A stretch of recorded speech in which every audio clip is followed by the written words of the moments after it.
Il y a tant de choses fausses, tant de mensonges, tant de contradictions, tant de choses trompeuses et non réelles et apparentes dans notre nature humaine.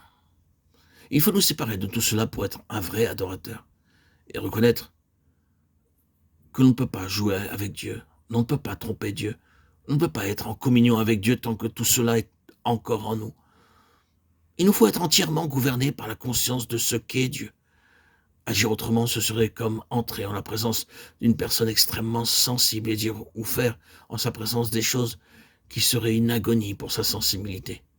Si vous êtes un musicien, une personne musicienne, je ne veux pas dire si vous faites de la musique. Si vous êtes une personne musicienne, si vous avez un sens raffiné et élevé de la musique, et que quelqu'un vienne en votre présence taper et tirer des dissonances, vous savez quelle agonie serait la vôtre. Vous passeriez du chaud au froid. Si vous connaissez une personne qui aime vraiment et ardemment la vraie musique, tandis que vous-même ne seriez pas spécialement un musicien, ce serait, si vous aviez du bon sens, la dernière chose à faire que de vous mettre à jouer en la présence de cette personne. Je me souviens d'un homme qui jouait assez bien du violon, et qui alla écouter un jour un artiste qui, lui, jouait très très bien du violon. Il vient à moi ensuite et me dit « Je vais mettre mon violon sous mes pieds. Je n'en jouerai plus jamais. » Si cet artiste m'avait entendu jouer, il serait devenu fou de douleur. Vous voyez où je veux en venir? Le point, c'est que le Seigneur Jésus était en harmonie avec Dieu, et ce qui le gouvernait, c'était la nature de Dieu. Qu'est-ce que Dieu demande d'un adorateur? Est-ce qu'il désire certaines formes? Le culte que le Seigneur Jésus apportait à Dieu, c'était celui d'une vie livrée, en témoignage, contre le péché. Souvenons-nous de cela. La mort du Seigneur Jésus a plusieurs aspects différents, mais celui-ci en est un très vital. C'était le don de sa vie en témoignage contre le péché. Il était impossible qu'il y ait communion avec Dieu tant qu'il y avait le péché. Et il y avait le péché. Qu'allons-nous faire à l'égard du péché? Nous ne pouvons pas purifier le péché. Il doit mourir.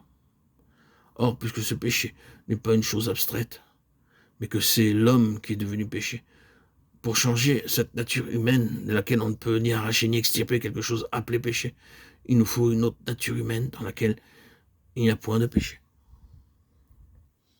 Qu'est-ce qui nous arrive alors? Le péché ne sera pas arraché, c'est nous qui devons mourir pour que Christ prenne notre place. J'ai été crucifié avec Christ, ce n'est plus moi, c'est Christ. Oui, le culte du Seigneur Jésus, ce fut celui d'une vie donnée en témoignage contre le péché. Nous voyons l'effet de cela en Abel. Sans doute, Abel n'a pas donné sa vie. C'est en cela que le symbole est imparfait. Mais le principe est le même. La mort d'Abel a été un témoignage contre le péché. La voix du sang de ton frère crie. Nous voyons maintenant ce conflit, et le conflit est parfaitement clair.